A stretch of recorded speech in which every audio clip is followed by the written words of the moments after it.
Hello everybody, Bob Clancy here from Walker Manufacturing. I'm with my friend Jeff Odell, and today we're going to be talking to you a little bit about the new Walker Hydro area. Jeff, almost exactly a year ago you started at Walker, and pretty much on your first day you found out, hey, we're in a negotiation to go buy the Model 7, Model 11 product lines, light duty transmission product lines from Danfoss.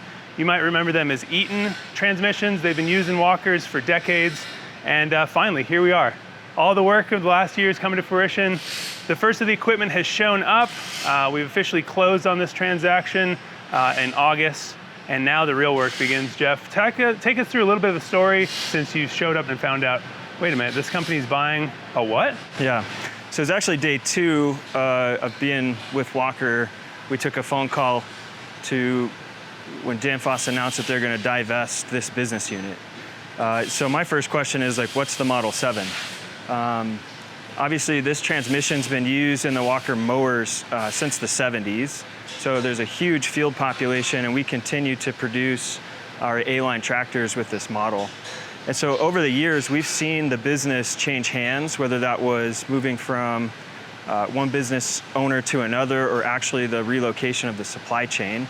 And with all of those events, there were both availability and quality issues. And so we knew that with the pending divestiture, we were subject to substantial risk.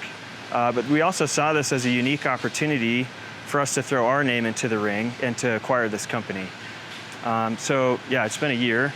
And even 3 weeks ago, where we're standing, this was just a big open space.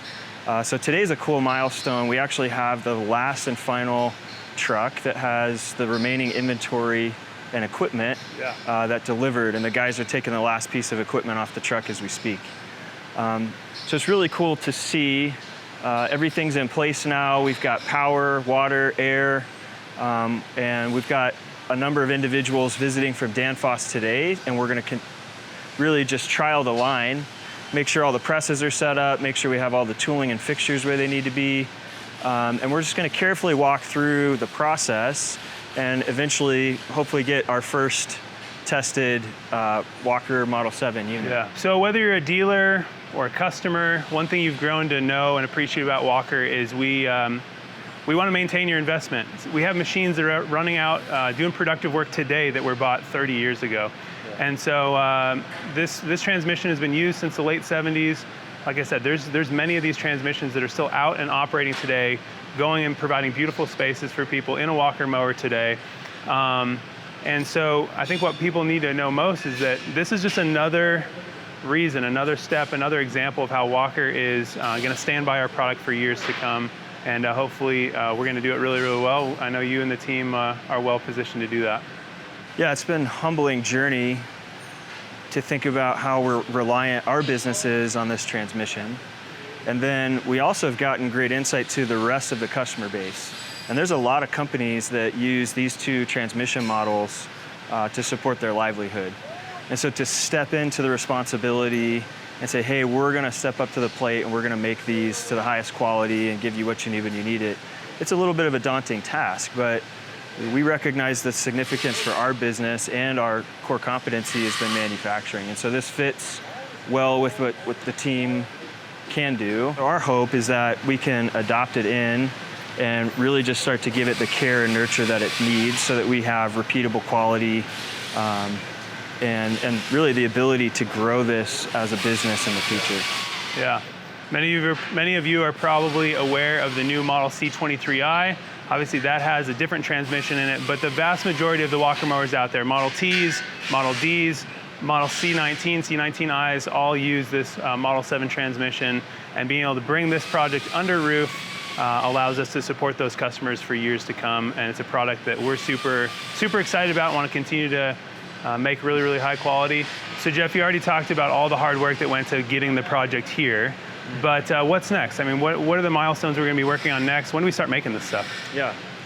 So over the last, well, really since August 19th, we've been working to transition the physical business from Minnesota to Fort Collins. The last truck just arrived. And as all of this equipment gets set up, it needs to be commissioned with the power, the air, the water, oils put into the machine. So the maintenance team behind us has really been doing all the work to put this in place.